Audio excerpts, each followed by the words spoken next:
Pangkalan Utama TNI Angkatan Laut 9 Ambon menerima kunjungan Ketua Umum Dharma Pertiwi Nyonya Evi Agus Subianto Sabtu pagi. Kedatangan Ketua Umum ini dalam rangka memberikan pembinaan bagi ratusan anggota Dharma Pertiwi daerah Ki di Makolan Tamal. Di hadapan ratusan anggota Dharma Pertiwi, Ketua Umum Nyonya Evi Agus Subianto menyatakan di tahun politik ibu-ibu Dharma Pertiwi untuk tidak melakukan tindakan yang mencoreng nama baik institusi TNI, hindari penggunaan media sosial yang dapat merugikan ibu-ibu dan keluarga. Evi Agus Subianto menekankan memasuki bulan-bulan pemilu, para ibu tidak mengikuti kegiatan partai politik, tetap mendukung kegiatan suami dalam menjaga netralitas dalam pemilu. Jadi ibu satu kali lagi, saya mengingatkan lagi sekarang di sini, ibu bisa kerjakan dalam bermedsos. Jangan gagal tangan ibu untuk mengkomen.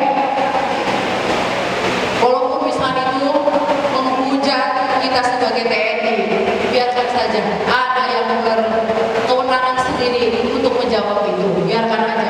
Orang yang berkomen itu orang yang tidak punya pengetahuan. Jangan itu gila kita dengan mengkomentari netizen-netizen yang tidak bertanggung jawab seperti itu.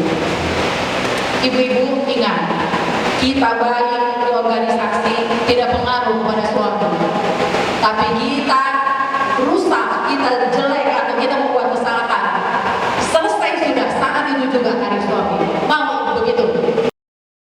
Ketua Dharma Pertiwi Daerah Ki, Sinta Sapriel mengatakan, pengarahan dan pembinaan oleh Ketua Umum Dharma Pertiwi merupakan hal penting dalam memberikan pengetahuan bagi anggota Dharma Pertiwi dalam mendampingi suami saat bertugas.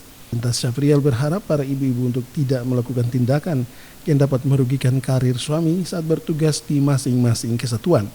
Usai melakukan pembinaan, Ketua Umum Dharma Pertiwi Nyonya Evi Agus Subianto memberikan tali asi serta mengunjungi stand kuliner yang dibuat oleh ibu-ibu Dharma Pertiwi daerah Ki. Panili Taib dan Ridwan Makassar melaporkan.